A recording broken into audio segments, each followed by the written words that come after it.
Coran chapitre 9, le repentir. Une déclaration d'immunité de la part de Dieu et de son messager à l'égard des idolâtres avec lesquels vous avez conclu un traité. Parcourez le pays pendant 4 mois et sachez que vous ne pouvez pas échapper à Dieu et que Dieu humiliera les infidèles.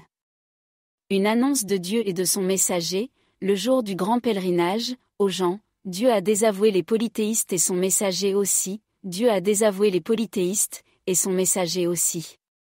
Si vous vous repentez, c'est mieux pour vous. Mais si vous vous détournez, sachez que vous ne pouvez échapper à Dieu. Annonce aux infidèles un châtiment douloureux. Sauf les païens qui n'ont pas rompu leur traité, n'ont violé aucune de ces clauses et n'ont soutenu personne contre vous. Accomplissez donc votre traité avec eux jusqu'à l'époque prévue. Dieu aime les justes. Quand les mois sacrés seront terminés, tuez les idolâtres où que vous les trouviez. Tendez-leur des embuscades, arrêtez-les et assiégez-les. Mais s'ils se repentent, s'ils accomplissent les prières et s'ils sont charitables, laissez-les aller. Dieu est le plus indulgent et le plus miséricordieux. Si un idolâtre demande votre protection, accordez-lui cette protection, afin qu'il puisse entendre la parole de Dieu. Ensuite, emmenez-le dans un lieu sûr. C'est parce qu'ils ne savent pas. Comment Dieu et son messager pourraient-ils traiter avec les idolâtres, si ce n'est avec ceux avec lesquels vous avez traité dans le sanctuaire sacré? S'ils restent droits avec vous, restez droits avec eux. Dieu aime les justes. Comment? S'ils vous surmontent, ils ne respectent ni les relations familiales ni les traités. Ils essaient de vous plaire du bout des lèvres, mais leur cœur s'y refuse, et la plupart d'entre eux sont immoraux. Ils ont échangé les paroles de Dieu contre un petit prix, et ils ont empêché d'autres personnes d'accéder à son chemin. Le mal, c'est ce qu'ils font. À l'égard d'un croyant, ils ne respectent ni les relations familiales ni les traités. Tels sont les coupables. Mais s'ils se repentent, accomplissent les prières et font la charité obligatoire, alors ils sont vos frères dans la foi. Nous détaillons les versets pour les personnes qui savent. Mais s'ils violent leur serment après s'être engagés et critiquent votre religion, alors combattez les chefs des mécréants, ils n'ont pas de serment, pour qu'ils cessent. Ne combattez-vous pas ceux qui ont violé leur serment, qui ont comploté l'expulsion du messager et qui ont commencé les hostilités contre vous? Les craignez-vous? C'est Dieu que vous devez craindre, si vous êtes croyants. Combattez-les. Dieu les punira de vos mains et les humiliera. Il vous aidera à les combattre, et il guérira les cœurs des croyants. Et il enlèvera la rage de leur cœur. Dieu pardonne à qui il veut. Dieu est omniscient et sage. Ou bien avez-vous pensé que vous seriez laissés seuls, alors que Dieu n'a pas encore discerné ceux d'entre vous qui s'efforcent de se lier d'amitié avec Dieu, son messager et les croyants? Dieu est expert en ce que vous faites. Il n'est pas convenable que les païens soient les gardiens des mosquées de Dieu, alors qu'ils sont les témoins de leur propre incrédulité. Leurs œuvres ne valent rien et ils seront éternellement dans le feu. Les mosquées de Dieu sont entretenues par des personnes qui croient en Dieu et au jour dernier, qui prient régulièrement, qui pratiquent régulièrement la charité et qui ne craignent que Dieu. Ces personnes sont les plus susceptibles d'être guidées. Considérez-vous que l'approvisionnement en eau des pèlerins et l'entretien de la maison sacrée sont égaux à ceux qui croient en Dieu et au jour dernier et qui s'efforcent de suivre la voie de Dieu? Ils ne sont pas égaux aux yeux de Dieu. Dieu ne guide pas les injustes. Ceux qui croient, émigrent et luttent avec leur fortune et leur vie dans la voie de Dieu ont une place spéciale auprès de Dieu. Ce sont les vainqueurs. Leur Seigneur leur annonce la bonne nouvelle de la miséricorde, du bonheur et des jardins où ils pourront s'épanouir durablement. Pour y rester à jamais. Avec Dieu, c'est une grande récompense. Ou vous qui croyez, ne prenez pas pour alliés vos parents et vos frères, s'ils préfèrent l'incrédulité à la foi. Ceux d'entre vous qui s'unissent à eux sont des injustes. Dis, si vos parents, vos enfants, vos frères et sœurs, vos époux, vos proches, les biens que vous avez acquis, les affaires qui vous préoccupent et les maisons que vous aimez, vous sont plus chers que Dieu, son messager et la lutte dans son sentier, alors attendez que Dieu fasse venir son jugement. Dieu ne guide pas les désobéissants. Dieu vous a aidé dans de nombreuses régions. Mais au jour de Hunin, vous vous êtes enorgueillis de votre grand nombre, qui ne vous a servi à rien. La terre, dans toute son étendue, semblait se refermer sur vous, et vous vous êtes retournés pour fuir. Puis Dieu envoya sa tranquillité sur son messager et sur les croyants, et il fit descendre des forces que vous ne pouviez pas voir, et il châtia les infidèles.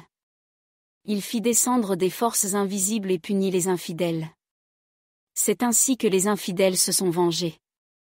Ensuite, Dieu a pardonné à qui il voulait. Dieu est indulgent et bienveillant. Ô vous qui croyez, les païens sont souillés, ne les laissez pas s'approcher de la maison sainte après cette année.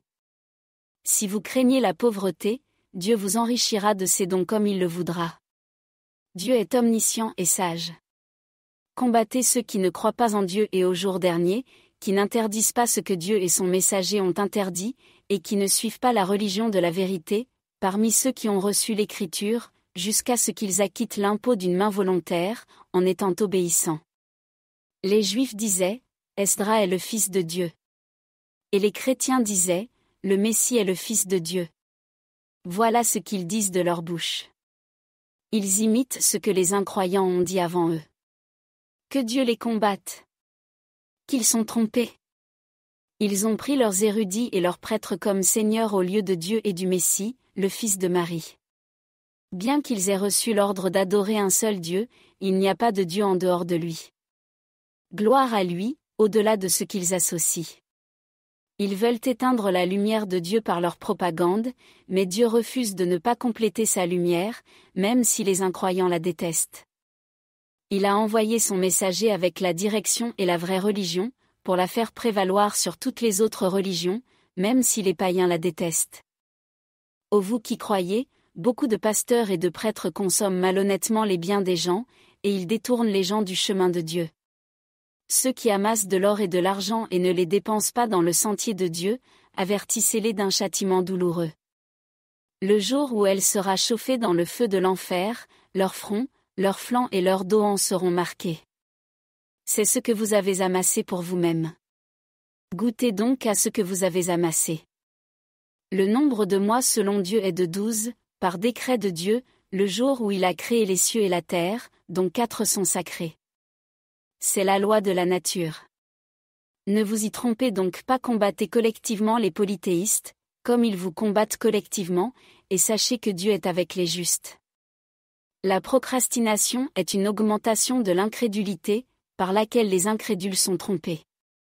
Ils l'autorisent une année et l'interdisent une autre année, pour atteindre le nombre sanctifié par Dieu, et ils autorisent donc ce que Dieu a interdit. Leurs mauvaises actions les attirent. Dieu ne guide pas les infidèles. Ô vous qui croyez, que vous arrive-t-il quand on vous dit, mobilisez-vous dans le sentier de Dieu, et que vous vous accrochez lourdement au sol? Préférez-vous la vie présente à l'au-delà? Les plaisirs de cette vie, comparés à ceux de l'au-delà, ne sont que peu de choses. Si vous ne vous mobilisez pas, il vous punira très douloureusement et vous remplacera par d'autres personnes, sans que vous lui fassiez le moindre mal. Dieu est capable de tout. Si tu ne l'aides pas, Dieu l'a déjà aidé, quand les infidèles l'ont expulsé. Ils étaient 2 dans la caverne, et il dit à son ami, « Ne sois pas triste, Dieu est avec nous. » Alors Dieu l'a réconforté et l'a soutenu avec des forces que tu n'as pas vues, et il a déjoué leur plan, et le plan de Dieu est suprême.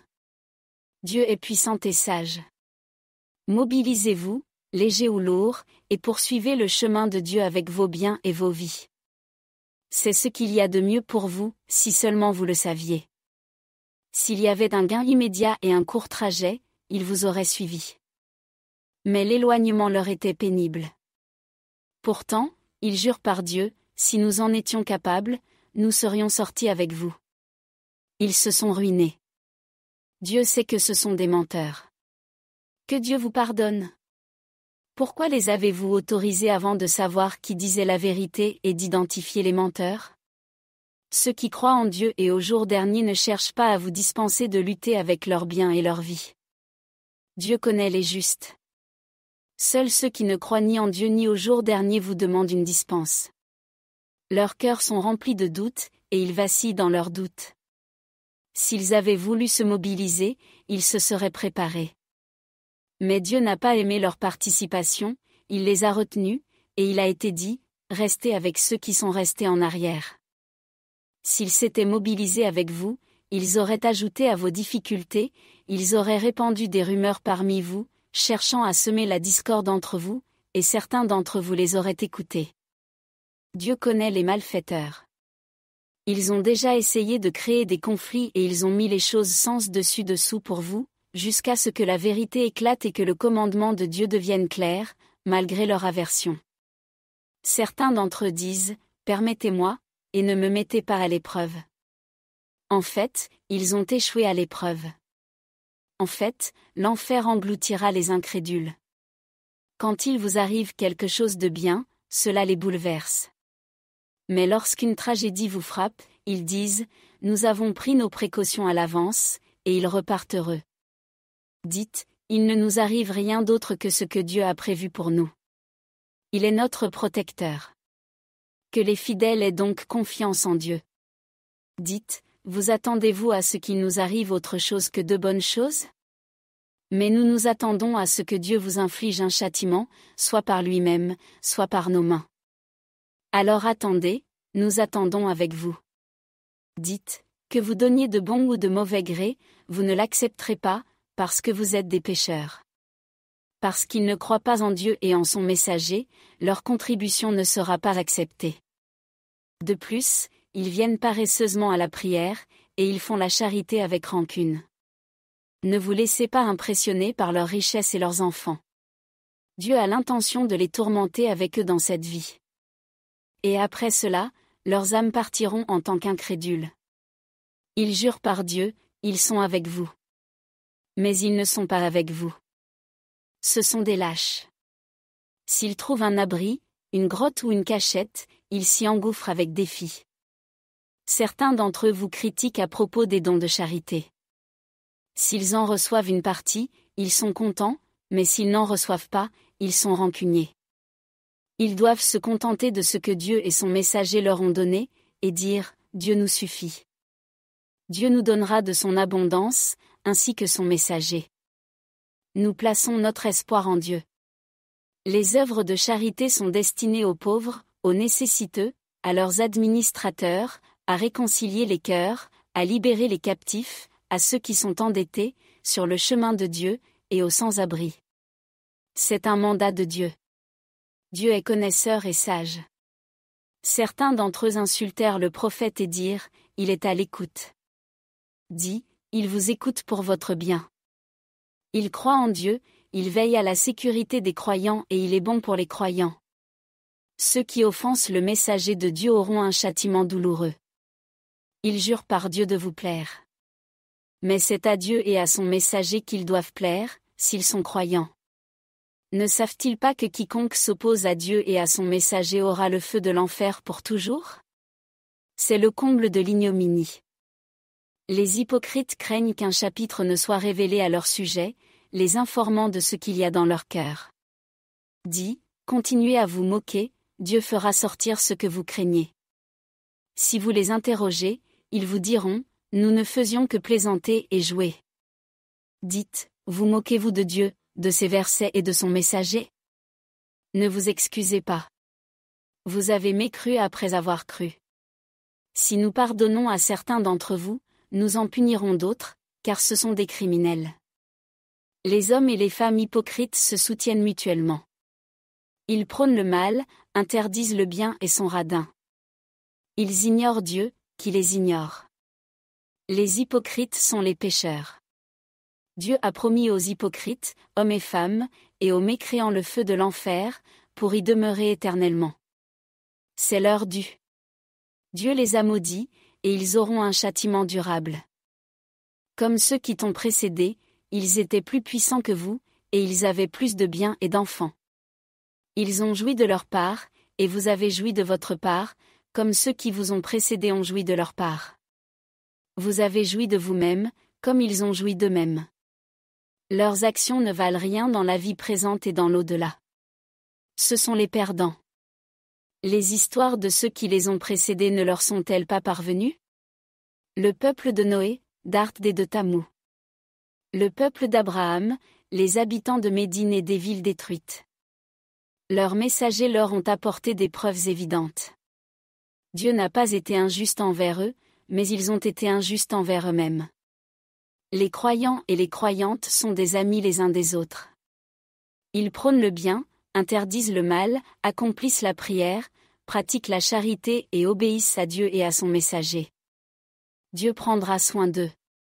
Dieu est puissant et sage. Dieu a promis aux croyants, hommes et femmes, des jardins sous lesquels coulent les rivières, où ils demeureront éternellement, et des maisons confortables dans les jardins de la félicité. Et le plaisir divin est le plus grand de tous. C'est l'accomplissement suprême. Ô prophète, lutte contre les infidèles et les hypocrites, et sois sévère envers eux. L'enfer est leur demeure. Quelle mauvaise destination! Ils jurent par Dieu qu'ils n'ont rien dit. Mais ils ont blasphémé et renoncé à la foi après s'être soumis. Ils s'inquiètent de ce qu'ils n'ont pas accompli. Ils ne sont rancuniers que parce que Dieu et son messager les ont enrichis de sa grâce. Il serait préférable qu'ils se repentent. Mais s'ils se détournent, Dieu les punira douloureusement dans cette vie et dans l'au-delà. Et personne sur terre ne les protégera ni ne les aidera. Certains d'entre eux ont promis à Dieu, s'il nous accorde sa grâce, nous ferons un don et nous serons justes. Mais lorsqu'il les a bénis de sa grâce, ils se sont retenus et se sont détournés, ne voulant pas donner. Il les a donc pénalisés par l'hypocrisie dans leur cœur, jusqu'au jour où ils le rencontreront, parce qu'ils ont violé leurs promesses à Dieu et ont menti. Ne savent-ils pas que Dieu connaît leurs secrets et leurs conversations privées, et qu'il connaît l'invisible? Ceux qui critiquent les croyants qui donnent volontairement. Ils ridiculisent ceux qui n'ont rien d'autre à donner que leurs propres efforts. Dieu les ridiculise. Et ils auront un châtiment douloureux. Que vous leur demandiez pardon ou non. Même si vous leur demandez pardon 70 fois, Dieu ne leur pardonnera pas. C'est parce qu'ils ont rejeté Dieu et son messager. Dieu ne guide pas les gens immoraux. Ceux qui sont restés en arrière se sont réjouis du départ du messager de Dieu. Ils détestaient lutter avec leur bien et leur vie dans le sentier de Dieu. Ils disaient, n'osez pas sortir par cette chaleur. Dis-leur, le feu de l'enfer est bien plus chaud, s'ils le comprenaient. Alors, laissez-les rire un peu et pleurer beaucoup, en retour de ce qu'ils ont fait. Si Dieu te ramène vers certains d'entre eux et qu'il te demande la permission de sortir, dis, tu ne sortiras jamais avec moi, et tu ne combattras jamais un ennemi avec moi. Vous vous êtes contentés de rester en arrière la première fois, alors restez avec ceux qui restent en arrière. Ne priez jamais pour l'un de leurs morts, et ne vous tenez pas près de leur tombe. Ils ont rejeté Dieu et son messager, et ils sont morts en pécheurs.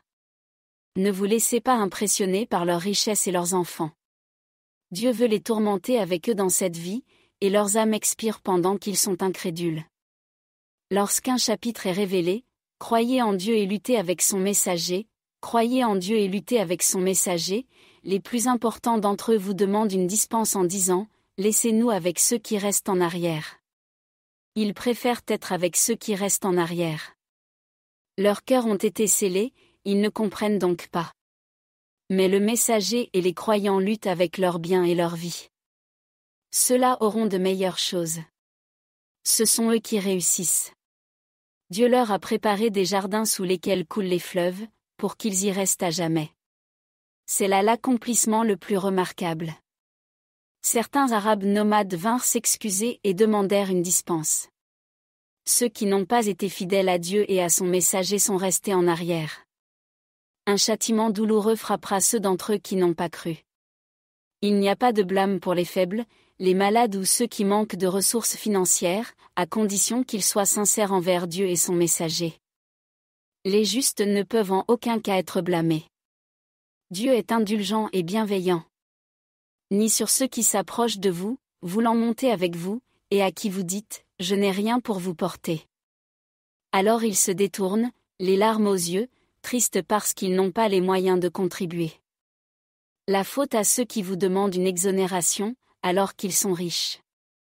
Ils se contentent de rester avec ceux qui restent en arrière. Dieu a scellé leur cœur, mais ils ne le savent pas. Lorsque vous reviendrez vers eux, ils trouveront des excuses. Dites, ne cherchez pas d'excuses. Nous ne vous croyons pas. Dieu nous a informés à votre sujet. Dieu observera vos actions, ainsi que son messager. Puis vous serez ramenés à celui qui connaît l'invisible et le visible, et il vous dira ce que vous avez fait. Lorsque vous reviendrez vers eux, ils jureront devant Dieu qu'on les laisse tranquilles. Laissez-les donc tranquilles. Ils sont impurs. Leur maison, c'est l'enfer, la récompense de ce qu'ils ont fait. Ils jurent de vous satisfaire. Mais même si vous êtes satisfait d'eux, Dieu ne sera pas satisfait des pécheurs. Les Arabes du désert sont les plus enfoncés dans l'incrédulité et l'hypocrisie, et ils sont les plus susceptibles d'ignorer les limites que Dieu a révélées à son messager. Dieu est connaissant et sage. Certains Arabes du désert considèrent leur contribution comme une sanction. Ils s'attendent à un retournement de situation. Le cycle des malheurs s'abattra sur eux. Dieu est audient et connaisseur. Pourtant, certains Arabes du désert croient en Dieu et au jour dernier. Ils considèrent leur contribution comme un moyen de se rapprocher de Dieu et d'obtenir les bénédictions du messager. Cela les rapprochera, et Dieu leur accordera sa miséricorde. Dieu est indulgent et bienveillant. Les pionniers, les premiers des émigrants et des sympathisants, et ceux qui les ont suivis dans la justice. Dieu est satisfait d'eux, et ils sont satisfaits de lui. Il a préparé pour eux des jardins sous lesquels coulent les fleuves, où ils demeureront éternellement. C'est là le grand succès. Parmi les Arabes du désert qui vous entourent, il y a des hypocrites. Et aussi parmi les habitants de Médine. Ils sont devenus inflexibles dans l'hypocrisie. Vous ne les connaissez pas, mais nous les connaissons. Nous les punirons 2 fois, puis ils seront livrés à d'atroces souffrances. D'autres encore ont confessé leurs péchés et ont mélangé les bonnes actions avec les mauvaises. Dieu peut accepter leur repentir. Dieu est indulgent et bienveillant. Acceptez la charité sur leurs biens, pour les purifier et les sanctifier. Et bénissez-les. Vos prières les réconfortent. Dieu est celui qui écoute, celui qui connaît. Ne savent-ils pas que Dieu accepte la repentance de ses adorateurs, qu'il reçoit les contributions, et que Dieu est le détenteur, le bienveillant? Dis, agissez. Dieu verra vos actions, ainsi que son messager et les croyants. Puis vous serez ramenés à celui qui connaît les secrets et les déclarations, et il vous informera de ce que vous avez fait. D'autres sont pleins d'espoir et attendent la décision de Dieu, qu'il les punisse ou qu'il leur pardonne. Dieu est omniscient et plein de sagesse. Certains fondent une mosquée pour semer le trouble, l'incrédulité et la désunion parmi les croyants. Et pour servir d'avant-poste à ceux qui combattent Dieu et son messager. Ils jurent, nous n'avons voulu que du bien. Mais Dieu est témoin que ce sont des menteurs. Ne vous y tenez pas, jamais. Une mosquée fondée sur la droiture dès le premier jour mérite vos prières. On y trouve des hommes qui aiment être purifiés. Dieu aime ceux qui se purifient. La personne qui établit sa structure sur la droiture et l'acceptation de Dieu est-elle meilleure, ou celle qui établit sa structure au bord d'une falaise sur le point de s'effondrer, et qui s'effondre avec elle dans le feu de l'enfer? Dieu ne guide pas les malfaiteurs. La structure qu'ils ont construite reste discutable dans leur cœur, jusqu'à ce que leur cœur soit arrêté. Dieu est connaisseur et sage. Dieu a acheté aux croyants leur vie et leurs biens en échange du paradis. Ils combattent dans la voie de Dieu, tuant et étant tués. C'est une promesse qui le lit dans la Torah, dans l'Évangile et dans le Coran. Qui est plus fidèle à sa promesse que Dieu? Réjouissez-vous donc de votre accord. C'est là le grand succès. Ceux qui se repentent, adorent, louent, cheminent, s'agenouillent, se prosternent, prônent la justice, interdisent le mal et observent les limites de Dieu. Apportez la bonne nouvelle aux croyants. Il n'appartient pas aux prophètes et aux croyants de demander pardon aux idolâtres, même s'il s'agit de proches parents, après leur avoir fait comprendre qu'ils sont des gens de l'incendie. Abraham n'a demandé pardon à son père qu'en raison d'une promesse qu'il lui avait faite. Mais lorsqu'il s'est rendu compte qu'il était l'ennemi de Dieu, il s'est éloigné de lui. Abraham était doux et gentil. Dieu n'égarerait pas les gens après les avoir guidés, avant de leur montrer ce dont ils doivent se prémunir. Dieu sait tout. Le contrôle des cieux et de la terre appartient à Dieu. Il donne la vie et provoque la mort. Vous n'avez pas d'autre protecteur ni d'autre aide que Dieu. Dieu a racheté le prophète, les émigrants et les aides qui l'ont suivi dans les épreuves, alors que le cœur de certains d'entre eux avait failli vaciller. Puis il leur a pardonné. Il est bon et compatissant avec eux. Et aussi avec les 3 qui sont restés en arrière. Puis, quand la terre, malgré son immensité, a semblé se refermer sur eux. Et leurs âmes se sont refermées sur eux. Et qu'ils comprirent qu'il n'y avait de refuge auprès de Dieu qu'en lui. Et il s'est détourné d'eux, afin qu'ils se repentent. Dieu est celui qui accepte le repentir, le miséricordieux. Ô vous qui croyez, craignez Dieu et soyez avec les véridiques. Il ne convenait pas aux Médinois et aux Bédouins qui les entouraient de rester derrière le messager de Dieu, ni de préférer leur vie à la sienne. Car toute soif, toute fatigue, toute faim qu'ils endurent sur le chemin de Dieu, tout sentier qu'ils empruntent et qui fait enrager les infidèles, tout ce qu'ils reçoivent d'un ennemi, tout cela est enregistré pour eux comme une bonne action. Dieu ne gaspille pas la récompense de ceux qui font le bien. Quelle que soit la somme qu'ils dépensent, petite ou grande, quelle que soit la vallée qu'ils traversent, elle sera enregistrée pour eux. Dieu les récompensera ainsi pour le meilleur de leurs actes. Les croyants ne doivent pas se mobiliser tous en même temps. De chaque division qui se mobilise, qu'un groupe reste en arrière, se consacre à la compréhension de la religion et avertisse son peuple à son retour, afin qu'il soit prudent. Ô vous qui croyez, combattez les infidèles qui vous attaquent et qu'ils vous trouvent durs. Et sachez que Dieu est avec les justes. Lorsqu'un chapitre est révélé, certains se demandent, qui a vu sa foi renforcée par cela? Quant aux croyants, leur foi s'affermit et ils célèbrent. Quant à ceux dont le cœur est malade, ils se déshonorent davantage et meurent mécréants. Ne se rendent-ils pas compte qu'ils sont testés 1 ou 2 fois par an? Mais ils ne se repentent pas et ne font pas attention. Chaque fois qu'un chapitre est révélé, ils se regardent l'un l'autre. Est-ce que quelqu'un vous regarde? Puis ils se détournent. Dieu a détourné leur cœur, parce qu'ils ne comprennent pas. Un messager est venu à vous, du milieu de vous. Il se préoccupe de vos difficultés, il est soucieux de votre bien-être. Il est bon et compatissant envers les croyants. S'il se détourne, dites, Dieu me suffit. Il n'y a pas d'autre Dieu que lui. Je mets ma confiance en lui, le Seigneur du trône magnifique.